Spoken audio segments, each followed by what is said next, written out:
안녕하세요. 행정소송법 과목을 맡은 장현명이라고 합니다. 반갑습니다.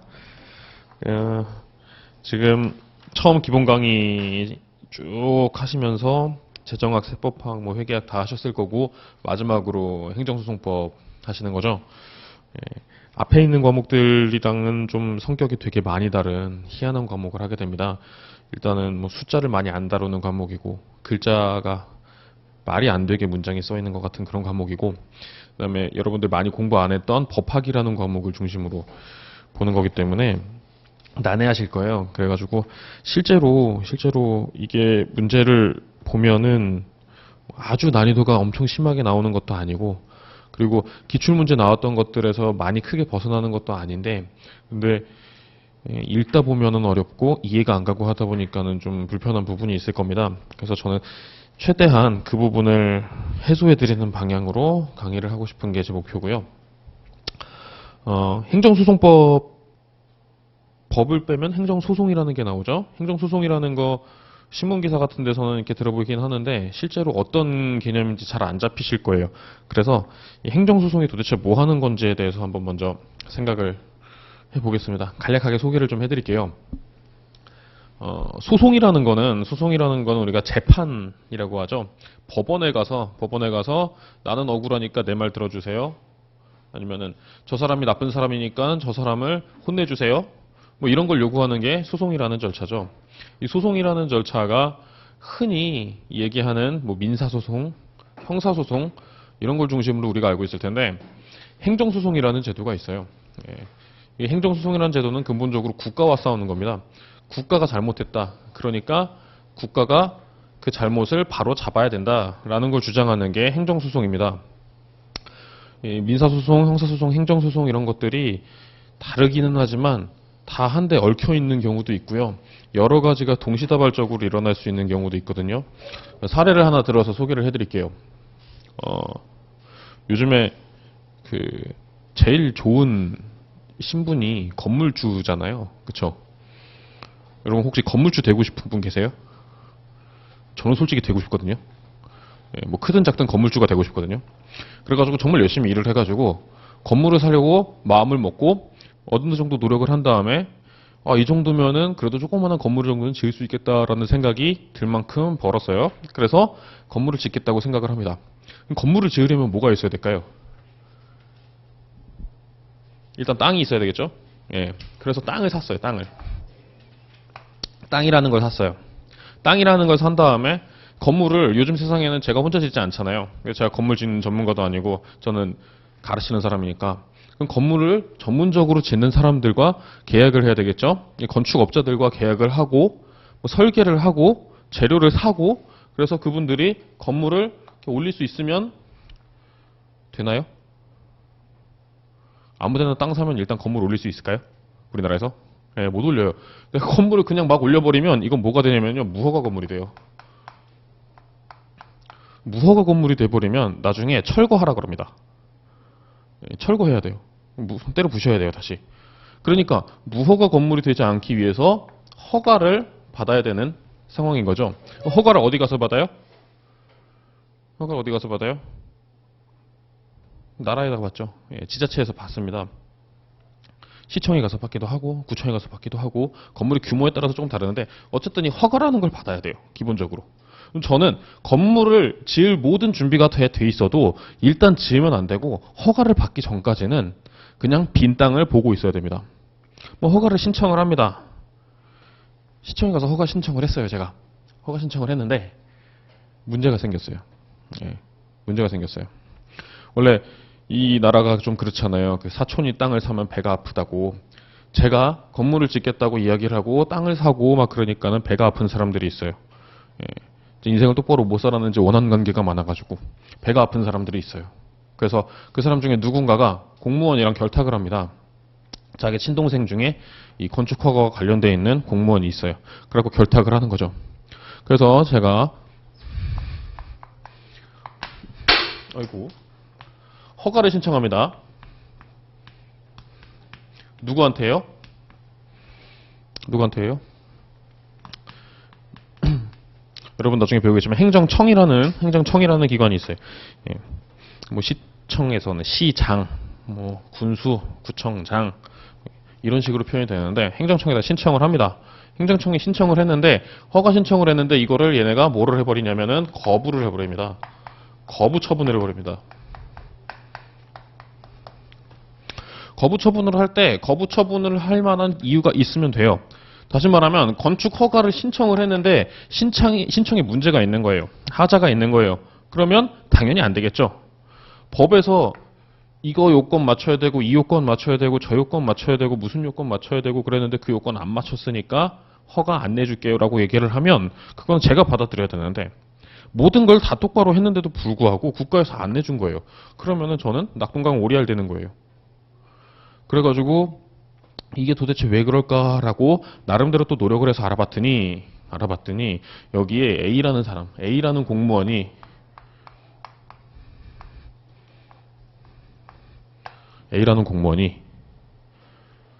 자기 형 B와 공모를 했는데 아까 말씀드렸듯이 이 B와 저는 원한 관계에 있습니다. 이 사람이 조작을 합니다. 제가 제출한 서류 중에 일부를 폐기를 해버리고 또 어떤 서류는 위조를 해가지고 다른 걸로 만들어가지고 이상한 걸 끼워놓고 그렇게 해서 기록이 남아있는 거예요. 이 사람들 뭐예요?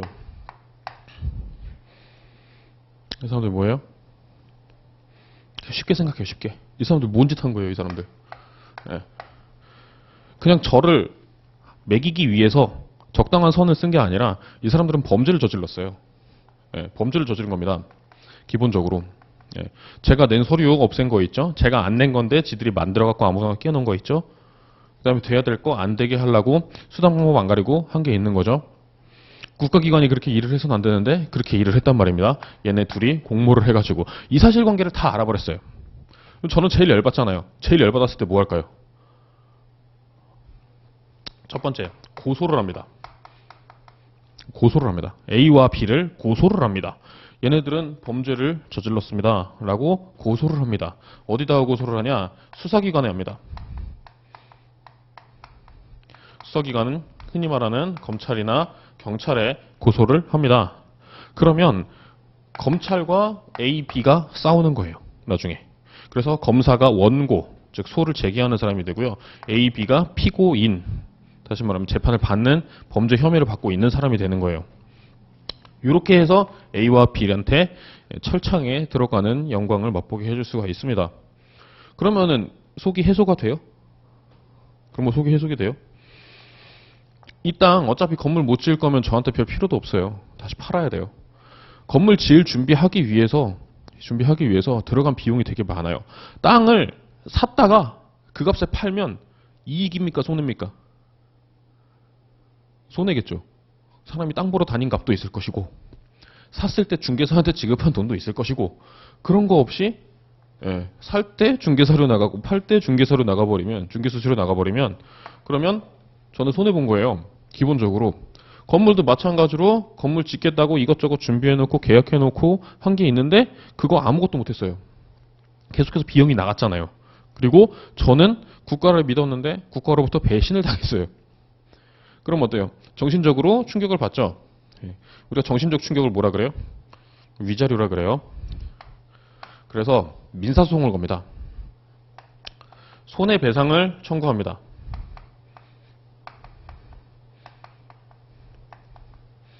손해배상을 청구하는데 이때는 제가 하는 거예요. 이때는 원고가 저고요. 피고가 어떻게 되냐면 이 사람이 지금 공무원으로서 잘못한 거죠. 그렇죠? 공무원이 공무수행 과정에서 즉 국가를 위해서 일하는 거에서 잘못을 했으니까 대한민국 국가도 또는 지방자치단체 지자체라고 씁시다. 이런 데가 피고로 들어가는 거죠. 플러스 A 플러스 B 다 같이 엮어서 넣을 수가 있습니다. 다 같이 엮어서 넣을 수가 있어요. 그럼 우리가 국가를 상대로 손해배상해달라라고 얘기하는 것을 행정법에서는 국가배상 사건이라고 합니다. 국가배상법에 의한 손해배상이라고 하는데 요거 대한민국 법원에서는 행정소송으로 보지 않고요. 민사소송으로 봐요. 그래서 행정소송 사건 종류 중에서 국가배상 사건, 뭐 국가배상소송이라고 나와 있으면 판례는 그걸 민사소송으로 보는 소송입니다. 행정법 학자들은 이걸 가지고 행정법상 행정소송으로 봐야 된다라고 하는 주장이 있긴 있는데 그거는 지금 우리나라 제도에서는 받아들여지고 있지는 않습니다. 자, 이렇게 해가지고 저한테 해를 가한 A와 B한테서는 많은 것을 잃게 만들 수 있어요. 말 그대로 보복을 할 수 있죠. 그런데 저는 제 꿈을 이루지 못했습니다. 제 꿈이 뭔데요? 네, 건물주잖아요. 건물을 지어야 되잖아요. 그 건물을 못 짓게 된 이유가 저 때문에 잘못한 게 아니잖아요. A나 B가 개입이 안 했으면 정상적인 공무원이 개입을 한 거면 저는 건물 건축 허가를 받았겠죠. 그렇죠? 그러니까 어떻게 해야 돼요? 국가를 상대로 야, 나 건축 허가 원래 받았어야 되는데 못 받은 거 잘못된 거 아니냐라고 해서 요 거부 처분에 대해서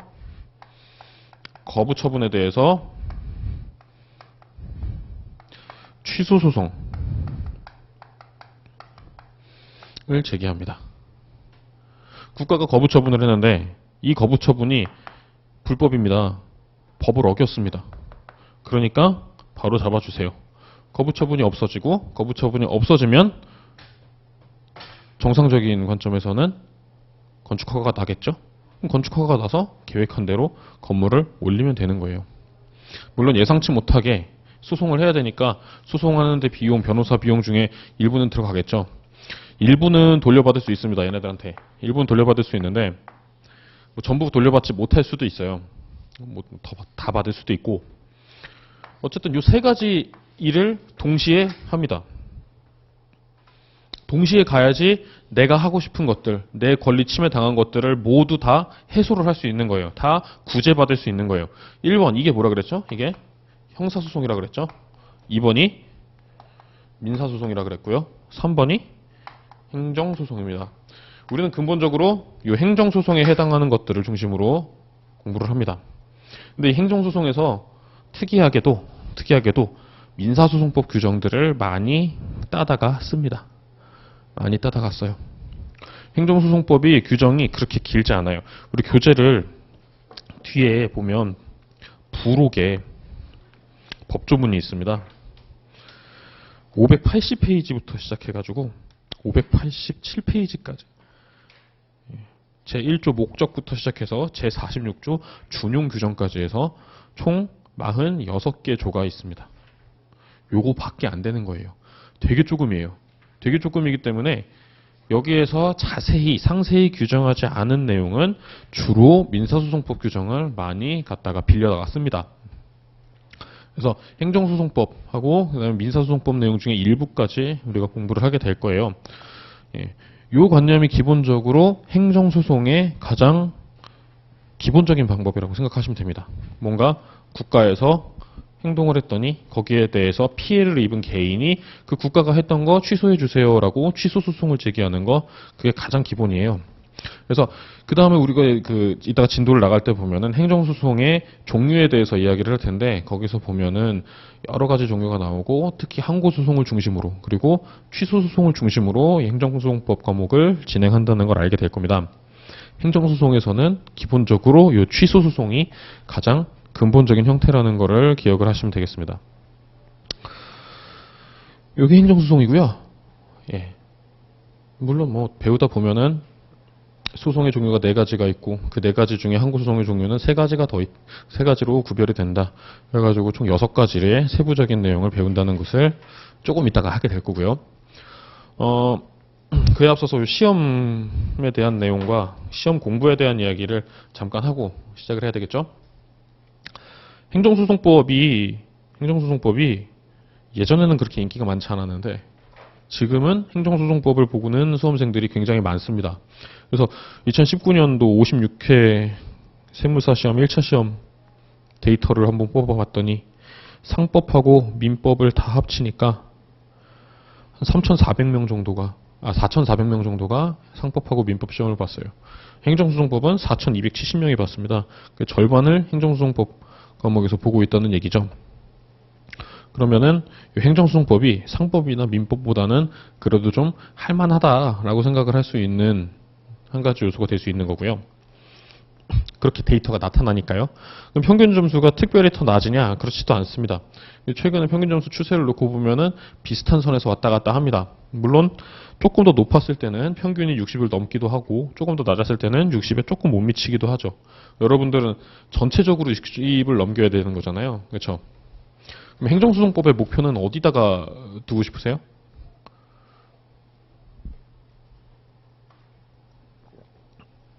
우리가 시험 공부를 할 때 전략을 짜잖아요. 전 과목 평균이 60점 이상이라고 하잖아요. 그러면 쉬운 과목에서 내가 잘하는 과목에서 몇 점을 더 먹고 들어가고 내가 잘 못하는 과목에서 몇 점을 좀 까더라도 평균을 맞출 수 있다라고 생각을 하죠. 그렇죠? 근데 행정소송법에서 점수를 내가 그럼 80점, 90점 맞을 거야 라고 생각을 하고 여기에다가 투자를 하는 게 적당한 선택일까요? 저는 개인적으로 그렇지 않다고 생각을 해요. 왜냐면 행정소송법은 2차 과목이 아닙니다. 1차에서 보고 끝나요. 1차에서 보고 끝나고 2차 시험 때는 2차 시험을 위한 과목들이 더 어렵게 출제가 됩니다. 근데 2차 시험에서 나오는 뭐 세법학, 회계학 이런 걸 보면 이번 연도 1차 시험 기준 보면은 세법학 결혼 평균이 44.9고요. 회계학 결혼 평균이 37.7 이거밖에 안 돼요. 어차피 선택 과목보다는 점수가 낮을 수밖에 없는데 근데 1차 때부터 비중을 여기에다가 많이 두지 않으면 다시 말하면은 60점에 근접해 있는 점수를 두지 않으면 2차 때 가서 더 고생을 할 수밖에 없겠죠. 똑같은 거 공부한다고 생각할 수도 있겠지만 답을 쓰는 게 똑같은 답을 쓰는 게 아니기 때문에 1차 공부와 2차 공부는 성격이 굉장히 많이 달라질 수 있습니다. 노력은 똑같이 하고 내 페이스는 똑같이 갖고 있어야 되는데 전략은 수정이 돼야 돼요. 전략을 수정을 해야 되는데 기본적인 내용부터 2차 공부를 다시 시작을 하게 되면 그러면 그만큼 효율성이 많이 떨어지겠죠. 그래서 1차 때부터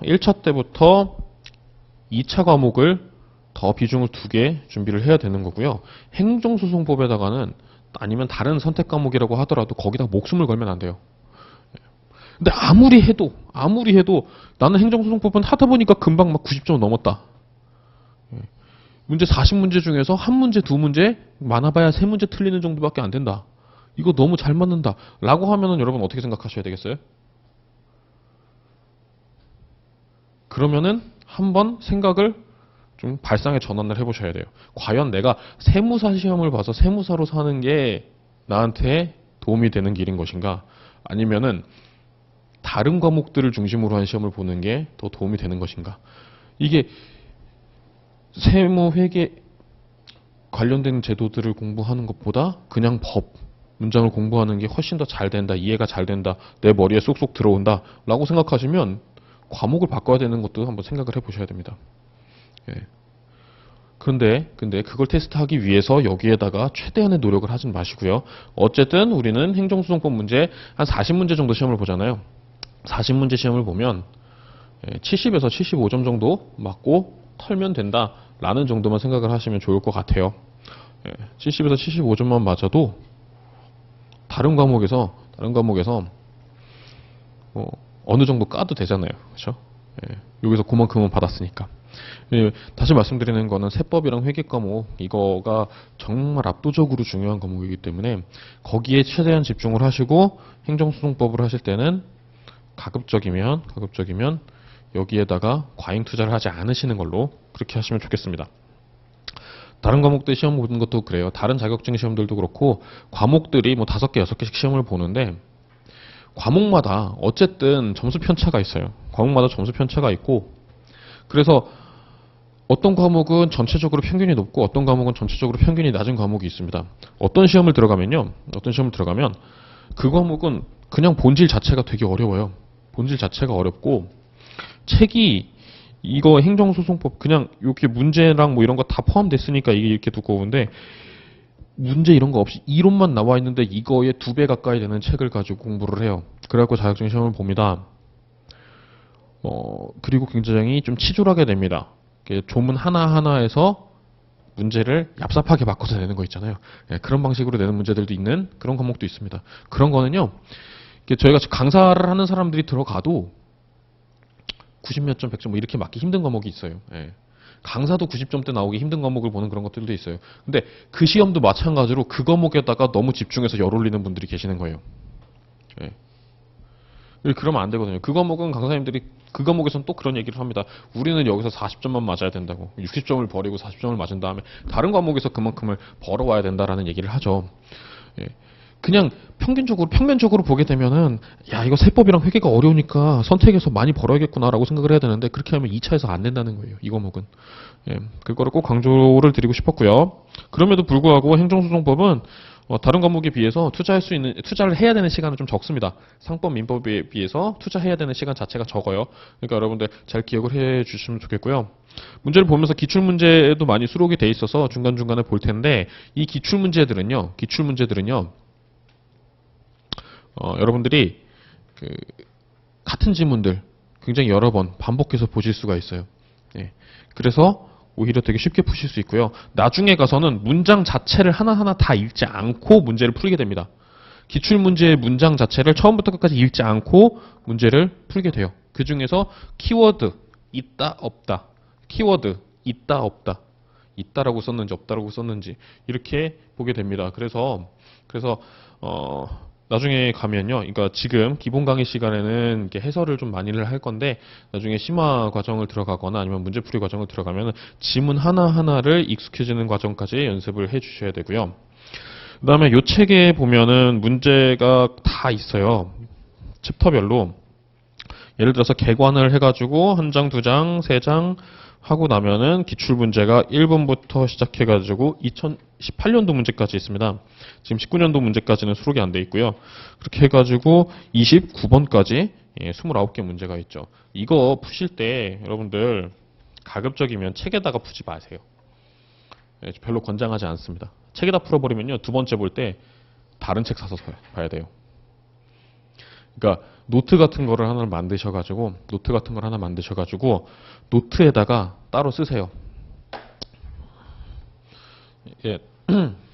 이게 뭐 재정적인 부분에서 도움이 되는 거기도 하고 공부 방법에서도 도움이 되기도 하고, 어차피 객관식이 거기서 거기로 나오는 문제예요. 네, 거기서 거기로 나오는 문제고, 우리가 90점 맞으면 떨어지고 92점 맞으면 붙고 이런 시험 보는 게 아니기 때문에 효율적으로 공부를 해야 된단 말이죠. 노트를 하나 사세요. 노트를 하나 사든지 뭐 어떻게 준비를 하든지 하신 다음에 이걸 가지고 맨 처음에다가 페이지를 쓰세요. 페이지 얼마. 그 다음에 이게 챕터 1 개관. 그 다음에 문제를 쓰세요. 그러면 그 다음에 1번, 2번, 3번, 4번, 5번 이렇게 칸을 다 만들어 놓고, 그 다음에 여러분들이 여기다가 1번은 옳은 지문, 2번은 틀린 지문, 3번은 옳은, 4번도 옳은 지문, 5번도 옳은 지문, 뭐 이런 식으로 체크를 하는 거예요. 예. 문제 굳이 읽을 거 없어요. 문제에서 뭐 해당하는 것은, 해당하지 않는 것은, 옳은 것은, 틀린 것은 막 이러면서 헷갈리잖아요.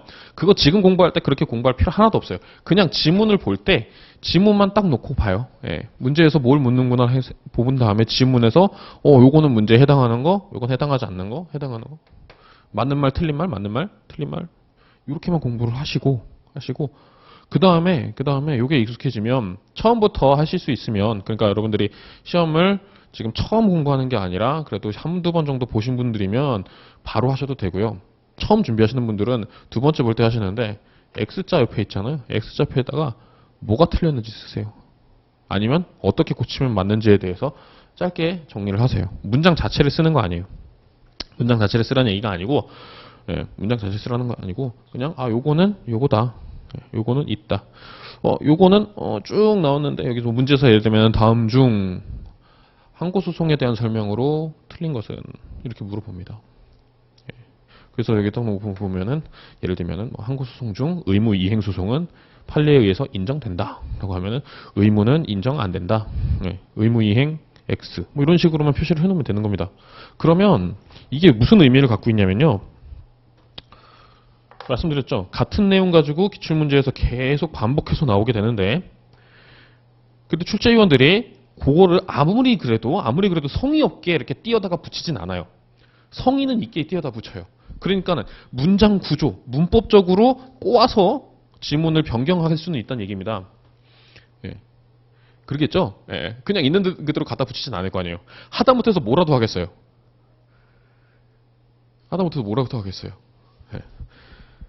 3년 전에 해당하지 않는 것은 이라고 해놓고 이렇게 낸 문제를 3년 있다가는 해당하는 것은 이라고 바꾼 다음에 그 다음에 맨 뒤에 있는 어미들 있다, 없다, 있다, 없다 이것만 고쳐주면 문제가 세 개 하나 나오죠. 예. 그보다 더 심한 방법은 뭐예요? 순서 바꾸는 거죠. 1, 2, 3, 4, 5 순서에 있었던 것을 4, 5, 3, 1, 2 이런 순서로 바꾼다거나 이렇게 해도 문제가 나오거든요. 근데 정말 그렇게까지 유사한 문제가 있겠느냐 싶을 수 있겠지만 있어요. 그렇게까지 유사한 문제들이 나와요.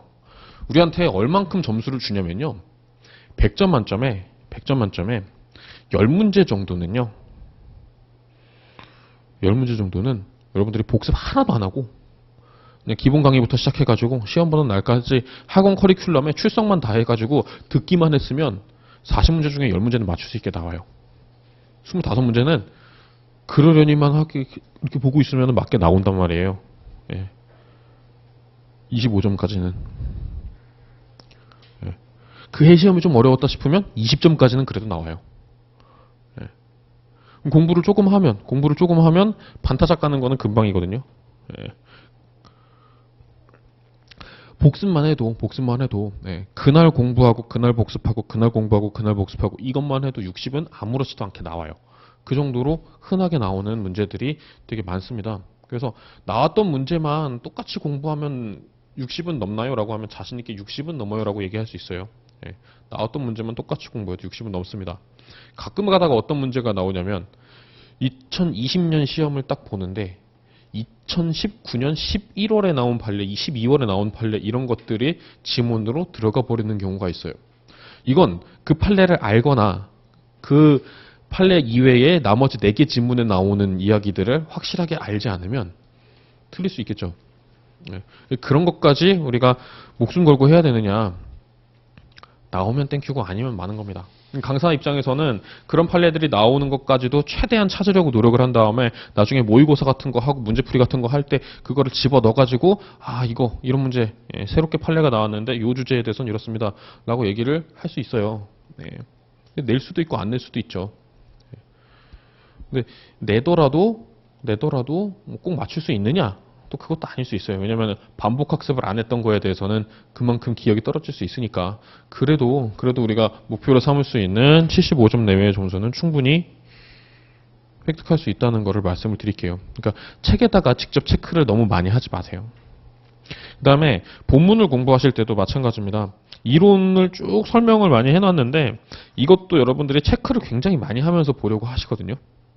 체크를 많이 하다 보면 어느 순간에 보면 체크된 게 너무 많아요. 웬만한 건 다 줄거져 있어요. 왜냐면 법문장 자체가 그래요. 어떤 행동들을 가지고 열심히 뭉뚱그린 다음에 그것을 한 문장으로 정리를 하는 게 그게 법문장입니다. 기본적으로.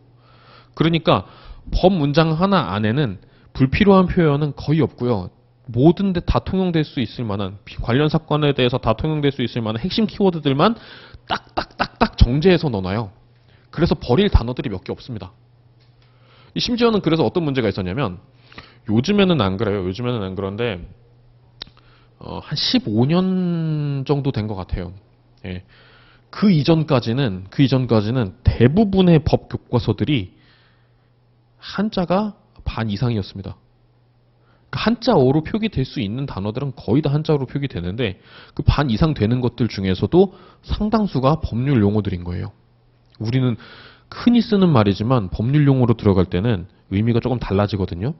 예를 들어서 취소 이런 거 나올 때 다르거든요. 이런 거. 거부처분 취소 소송. 취소가 뭐냐? 취소의 개념이 뭐냐? 그 다음에 취소 소송이 있어요? 한국 소송에 보면은 취소 소송 말고 무효 등 확인 소송이 있습니다. 그럼 무효는 뭐냐? 이거 가지고 열심히 따집니다. 법 처음 공부할 때 그거 갖고 한 두세 달을 따지고 그러고 앉아있어요. 그런 법률 용어들이 책의 절반 이상이 한자어로 그냥 다 나와 있습니다. 이제 학생들이 공부하기 힘들어하고 한자 교육을 그렇게 열심히 안 하던 세대로 넘어오고 하다 보니까 그러면 책이 안 팔리잖아요. 한자로 돼 있으면 애들이 안 사잖아요. 그래서 대학 교수님들이 한자로 나와 있는 거를 거의 다 한글로 바꾸기 시작을 하셨어요. 그래갖고 지금 법책들은 거의 다 한글입니다. 한자를 찾아보기가 너무 힘들어요. 예. 근데 이 말을 왜 하냐면 아까 얘기했듯이 여러분들 법책은요 정말 필요한 말들 이외에는 웬만하면 그렇게 많이 부연 설명이 안 돼 있어요. 그래가지고 책에다가 밑줄 긋다 보면 다 긋게 됩니다. 다 긋게 됩니다. 그러니까 밑줄을 그는 방법은 다 긋는 방법을 사용하는 게 아니고요. 내가 모르는 것만 그을 수 있어야 되고요. 모르는 걸 그었다가 지울 수가 있어야 돼요.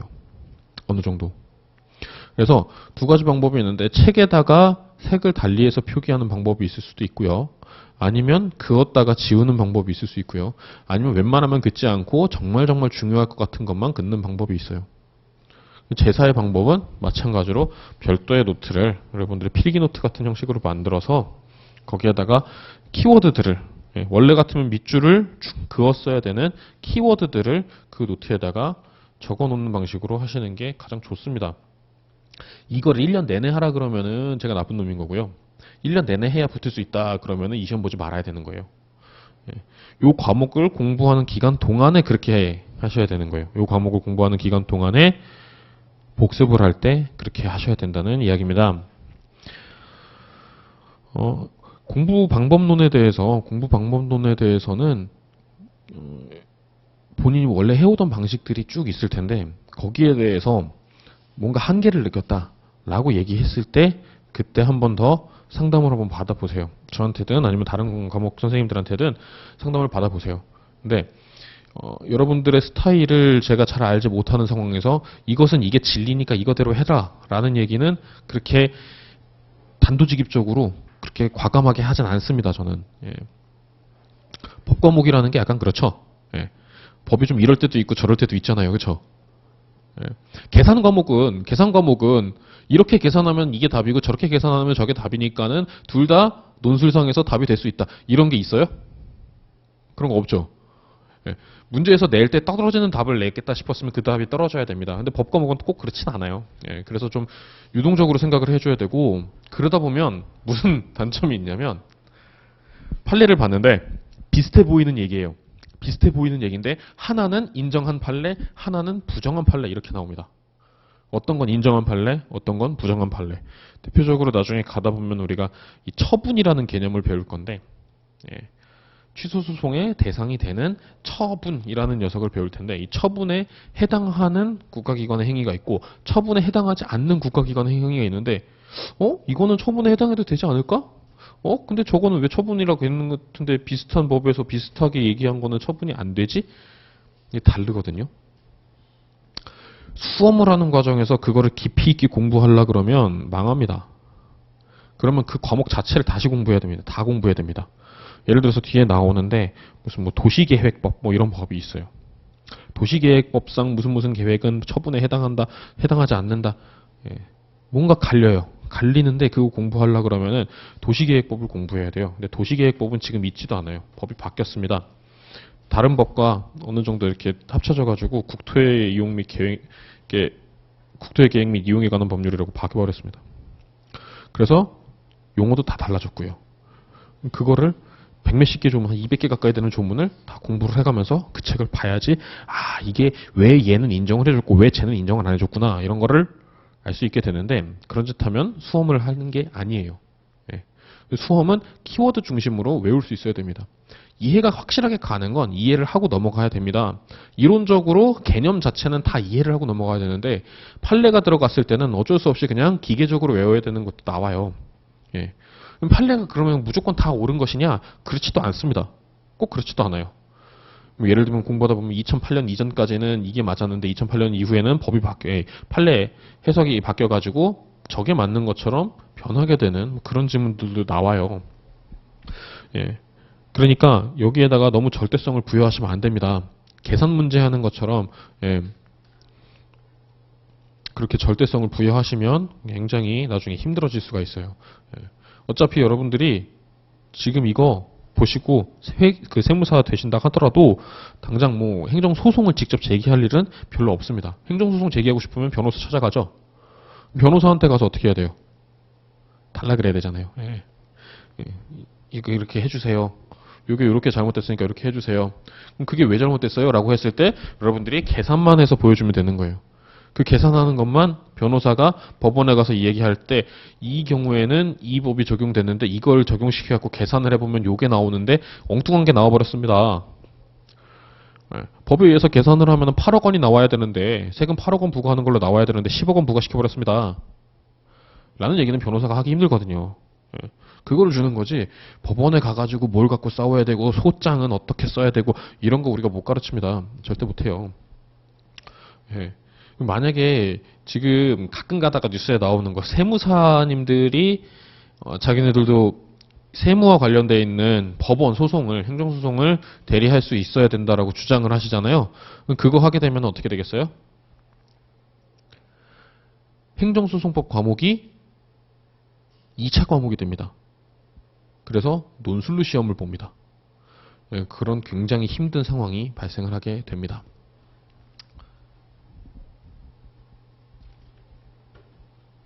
근데 지금은 아니잖아요. 그러니까 할 수 있을 때 빨리 끝내버려야 됩니다. 마지막으로 우리가 세법학 과목 있죠? 세법학. 그쵸? 세법학은 어쨌든 법이잖아요. 그리고 세법학 과목을 보면 요거랑 관련이 있는 이야기가 나옵니다. 뭐가 나와요? 세법학 다 한 번은 들으셨죠? 다 들으셨죠? 예. 거기 보면은 조세심판이라는 얘기가 나와요. 그쵸? 조세심판 나오지 않아요? 나오는 걸로 알고 있는데 조세심판이 뭐냐면 국가에서 세금을 부과를 합니다. 세금을 부과를 하면 어떻게 해요? 내야죠. 근데 내기 싫어요. 내기 싫으면 뭐라 그래요? 저 내기 싫습니다라고 얘기를 해볼 수 있는 거예요. 예. 이게 근데 민주주의 법치국가에서는 당연히 할 수 있는 거예요. 저 내기 싫은데요라고. 그럼 왜 내기 싫으니? 잘못 부과가 됐어요. 라고 얘기해 볼 수 있잖아요. 그럼 그게 소송으로 갈 수도 있지만 세금 같은 경우에는 조세심판원이라는 기관에 조세심판을 해달라고 낼 수가 있습니다. 그러면은 소송은 누가 해요? 요건 셋 다 누가 해요? 법원이 하죠. 우리나라 헌법에는 권력 분립의 원리가 있고 그래서 권력을 세 개로 쪼개죠. 어떻게? 입법부, 사법부, 행정부 세 개로 쪼개죠. 세금은 매기는 건 세금을 부과하는 건 입법부, 사법부, 행정부 중에서 누가 해요? 행정부에서 하죠. 국세청 이런 데서 하잖아요. 행정부에서 한 것을 법원이 심사하는 게 이게 행정소송이고요. 사람의 행동을 법원이 심사하는 게 다 각자 소송인데 행정부에서 한 거잖아요. 행정부에서 세금을 내라고 부과 처분을 한 거잖아요. 예. 뭐 땡땡 세무서장 명의로 이렇게 부과가 되겠죠.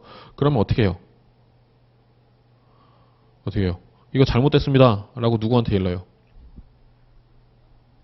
누구한테 일러요? 그거 일러볼 수 있는 누군가한테 일르면 되겠죠. 그쵸? 예. 이거 잘못됐어요. 이거 고쳐주세요. 라고 나한테 그걸 부과한 기관에 가서 이야기를 하면 그건 뭐가 돼요? 민원이 됩니다. 민원을 넣는 거예요. 이거 잘못됐잖아요. 이거. 그래갖고 담당 공무원 가서 따지는 거예요. 이거는 뭐 소송도 아니고 다른 뭐 구제 절차 아니에요. 그냥 그건 민원이에요. 민원. 민원을 넣었을 때 공무원이 민원을 받고 유능한 공무원이면 어떻게 해요? 다시 한번 검토를 한 다음에 제대로 확인을 해서 정상적인 절차를 하겠죠. 그래서 변경을 하겠죠.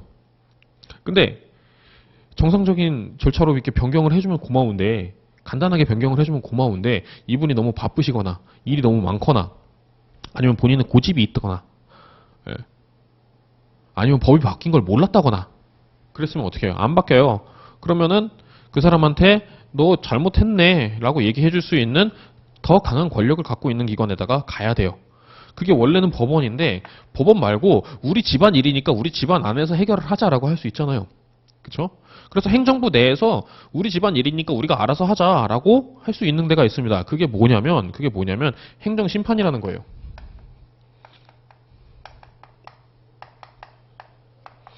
행정심판이라는 거예요. 그래서 행정청이 한번 잘못한 일이 있는데 그것을 다른 행정청에서 다시 한번 판단을 해보고 고치려면 고칠 수 있는 게 행정심판입니다. 이 행정심판의 일반적인 경우는 행정심판위원회라는 데가 있어요. 거기서 많이 하게 되는데 특히 특별하게 전문성을 갖고 있는 세금에 관한 것은 조세심판원이라는 기관에서 조세심판이라는 형태로 하게 됩니다. 법적으로는 그렇게 크게 다른 절차는 아니에요. 예, 소송과 다르게 행정부에서 자체적으로 하는 거다. 자기네들이 한 일을 자기네 식구들이 가서 책임을 지겠다는 얘기예요. 내가 가가지고 학교 가서 친구를 패고 왔으면 어떻게 해요? 고소당해가지고 뭐 제가 뭐 처벌 받을 수도 있는 거고 학폭위가 열릴 수도 있는 거고 그런 건데 그게 아니고 어떻게 해요? 아버지가 가서 빌 수 있잖아요. 예, 아버지가 가서 제가 변상해드릴 건 변상해드리고요. 자식 잘못 키운 거에 대해서는 제가 죄를 받겠습니다. 할 수 있잖아요. 그러고 나서 집에 와서 저한테 빠따를 치시면 되겠죠. 예. 그렇게 할 수 있는 거예요. 행정청이 잘못한 것을 뭐 상급기관이나 다른 권한 있는 기관에 의해서 그 잘못을 확인을 하고 바로잡을 수 있는 절차가 행정심판이고, 예, 여러분 세법학에서 나오는 이제 그 국세기본법 거기서 보시면 이 조세심판에 대한 얘기가 나옵니다. 요거를 보셨으면 이거랑 연관되는 영역이 약간은 있습니다. 약간 있기 때문에 그 파트를 공부하실 때는 좀 도움이 돼요. 예. 민법상법은 이제 그 자체로 도움이 되는 건 아니고 나중에 실무하실 때 오히려 좀 도움이 될 수 있는 거고요. 네. 그래서 모든 과목을 어떻게 내가 에너지를 분배해서 공부를 할 것인가를 먼저 정하고 분배된 범위 내에서는 딱 계획을 잘 세우셔가지고 계획에서 최대한 일탈하지 않는 거. 우리 행정소송법은 지금 7월 15일이고 7월 31일까지 일수로는 총 12일 강의를 하고요. 예. 그다음에 강의 없는 주말까지 포함을 하면은 2주하고 2일이 되셨잖아요. 16일 정도가 되잖아요. 그만큼에 대해서는 요거에 내가 좀 집중을 많이 해보겠다 생각을 해보시면 좋을 것 같습니다. 그리고 아까 말씀드린 저거 기출문제 풀 때 별도의 노트에다가 이렇게 정리하는 방식으로 해보시는 거 되게 귀찮은데요. 예, 되게 귀찮은데 나는 게을러서 그런 방식 아니야. 이런 얘기를 할 수 있는 사람은 천재들이에요. 보면 기억나는 거 한 1, 2분 이렇게 쓱 보고 있으면은 그 다음에 기억이 굉장히 오래가는 사람들, 그런 사람들이나 그렇게 공부하는 거고요. 우리 같은 보통 사람들은 써가면서 공부를 하고 말해가면서 공부를 해야 됩니다. 요렇게 해서 이번 강의에 대해서 일단 그 과목에 대한 특징에 대해서는 설명을 드렸고요. 강의 진행에 대해서 좀 말씀을 드릴게요. 강의 진행에 대해서도 짧게 얘기를 드리면 이 교재 3페이지를 보시면 이제 차례부터 시작을 합니다. 차례부터 시작해서 개관, 항고소송, 그다음에 항고소송이 지나면 항고소송이 되게 많아요. 거의 핵심이에요. 항고소송이 지나면 그다음에 당사자 소송이 나오고요. 당사자 소송이 나오면 이제 항고소송, 당사자 소송 이렇게 외웠으면은 법에서 나오면은 뭐라고 나오냐면은 이제 민중소송, 기관소송 이렇게 나와야 되는데 항고소송이 나오고 당사자 소송이 나온 다음에 민중기관소송을 하나의 챕터에 합쳐갖고 객관소송 이렇게 나와 있습니다. 이 객관소송은 이 민중소송과 기관소송으로 나뉘어지는데 이거 합쳐서 몇 페이지 되지도 않아요. 5페이지? 뭐 그 정도밖에 안 됩니다. 다시 말하면 행정소송에 편입되어 있는 유형이기는 하지만 핵심이 아니라는 거죠. 그럼 우리가 공부해야 되는 핵심은 어디냐? 바로 항고소송이라는 얘기입니다. 그래서 항고소송이 제일 길죠. 굉장히 길어요. 굉장히 기니까 요게 우리가 공부해야 되는 거의 대부분 분량이고요. 항고소송에서도 제일 많이 차지하는 것은 바로 취소 소송입니다. 그래서 페이지를 놓고 보시면 항고소송에서 취소 소송의 소송 요건 등 하면 40페이지부터 시작하잖아요. 그 다음에 무효등 확인 소송 전에 이 취소 소송이 끝나는 부분 보면은 453페이지까지 들어갑니다. 그러니까 전체 500페이지가 넘는 것들 중에서 400페이지 이상이 취소 소송에 해당한다. 라고 생각을 하시면 되고요. 취소 소송에 있는 문제를 만약에 다 맞춘다 그러면 딴 거 있는 거 안 해도 됩니다. 근데 문제는 취소 소송에 있는 문제들 중에서 어려운 문제, 쉬운 문제 섞여 있고요. 취소 소송 이외의 문제들은 대체로 중간 문제나 그러니까 중 단계 또는 하 단계의 문제들이에요. 그래서 다른 문제들은 기본 개념 중심으로 기억을 하면서 다 맞춰버리고 취소 소송에서 어려운 문제들을 그냥 패스시켜버린다 라고 생각하는 게 그게 조금 더 여러분들한테 유리할 수도 있습니다. 그 시험 보실 때요. 시험 보실 때 혹시 여기 1차 시험 한 번이라도 보신 분 계세요? 보셨어요? 1차 시험? 그러니까 뭐 이게 나 준비가 됐든 준비가 안 됐든 시험은 볼 수 있잖아요. 예. 원서님 한번 보신 적 있으세요? 혹시 보신 적 있으세요? 시험을 보면 그 1차 시험 몇 시간 동안 보죠? 몇 교시까지 있죠? 예, 1교시가 있고 2교시 있잖아요. 그쵸? 1교시에서 뭐 봐요? 1교시에서 재정학이랑 세법학 보죠. 2교시에서 회계학이랑 선택 과목 보죠. 그쵸? 예, 그렇게 나눠져 있죠. 근데 회계학이 점수가 드럽게 낮죠. 아까 말씀드렸잖아요. 이번 회계학 평균 점수 37.7. 평균인데 과락이에요. 37.7이 이게 말이 되는 수치입니까, 이게? 이건 문제를 잘못 낸 거예요, 기본적으로. 그러니까 구조적으로 잘못 낸 건 게 우리가 오지선다 문제를 보잖아요. 오지선다 한 문제 한 답으로 다 찍었다고 생각했을 때 답이 몇 점이 나와야 돼요? 20점은 나와야 돼요. 그렇죠? 그럼 20점하고 37.7 사이를 한번 놓고 보세요. 예? 17.7점 이게 요거 차이밖에 안 나거든요. 근데 여기도 다 어려운 문제가 있는 게 아니고 그냥 공부를 딱 한번 하는 둥 마는 둥 했어도 읽다 보면 나올 수 있는 쉽게 말하면 한글 문제, 국어 문제, 상식 문제가 있단 말이에요. 그거 맞추고 찍는 문제 맞추고 그 다음에 계산 쉽게 나오는 거 맞추고 하면은 당연히 이 점수는 나와요. 이거는. 예. 공부 하나도 안 한 사람이 37점씩 나오는 건 아닌데 공부를 하나나 둘 했을 때 나올 수 있는 점수가 이 수치인데 이게 평균이라는 얘기예요. 이건 문제를 잘못 낸 거예요. 이거는. 예. 문제를 잘못 낸 거예요. 변별력 있게 문제를 내고 싶었다. 그러면 45에서 왔다 갔다 하는 점수 정도는 만들어줘야지 이게 변별력이 생기는 거예요. 그러니까 아무리 우리가 진짜 말 그대로 그냥 가서 앉아있다가 오는 수준이라고 하는 사람이라 하더라도 그 사람 포함을 하니까 평균이 낮아지기는 하니까 그걸 감안해서 이 정도 점수가 나오는 거죠. 예.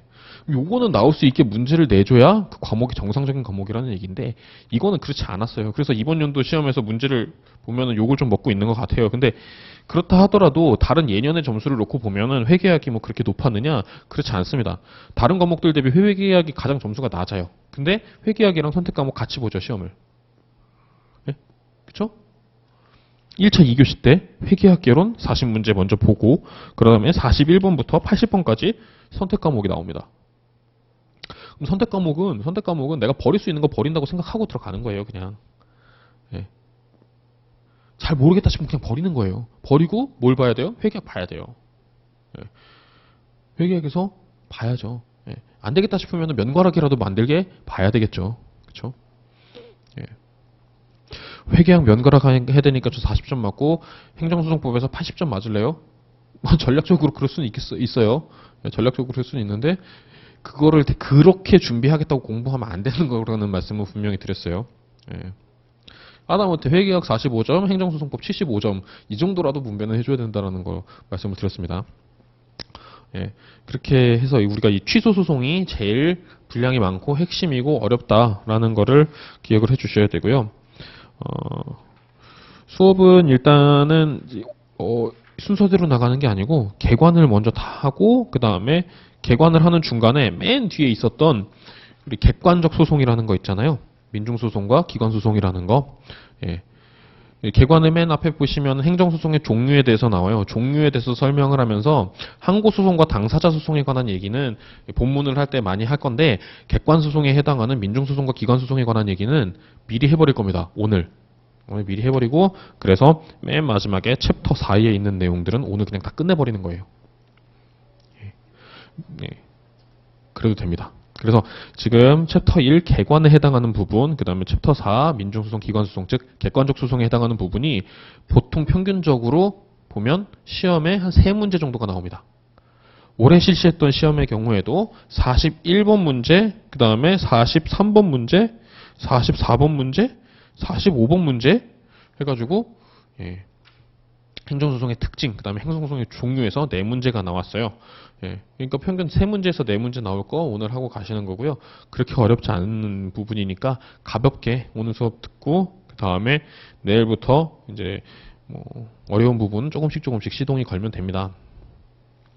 목요일쯤 가면은 진짜 어려운 거 나옵니다. 왜냐면 그때까지 아직 정리 안 된 상황에서 내용을 가지고 몰아치는 게 나오니까 힘든데, 그런 만큼 매일매일 하는 과정에서 조금씩만 노력을 하시고 복습을 하시고, 복습을 하실 때 방법, 노트를 만들어서 여러분들이 체크하고 싶은, 밑줄 그어야 되겠다 싶으셨던 부분들, 그런 것들을 한 번씩 적어보고, 기출문제 뒤에 있는 거 다 풀지 않으셔도 돼요. 다 풀지 않으셔도 돼요. 여기 그 챕터 1에 29문제 있었나요? 39문제 있었나요? 네, 29문제 있었죠. 29문제 있었다. 그러면은 여러분들이 여기서 뭐 2분의 1만 하겠다, 3분의 1만 하겠다. 줄여서 보시고 그 다음에 또 보셔도 됩니다. 이거 29문제 보고 그 다음에 다시 본다? 어차피 10문제 보고 그 다음에 또 다시 보는 거랑 똑같아요. 네. 근데 오히려 같은 문제를 2번씩 본다 하더라도 여러 번 보는 게 더 많이 도움이 됩니다. 네. 그래서 오늘 일단 그 수업 오리엔테이션 부분은 이 정도까지 이야기를 할 거고요. 혹시 질문 있는 분들이 있으면 쉬는 시간에 말씀해 주시면 되고요. 한 10분 정도 쉬고 그 다음에 행정소송 개관 들어가야 하겠습니다. 조금 이따 뵙겠습니다.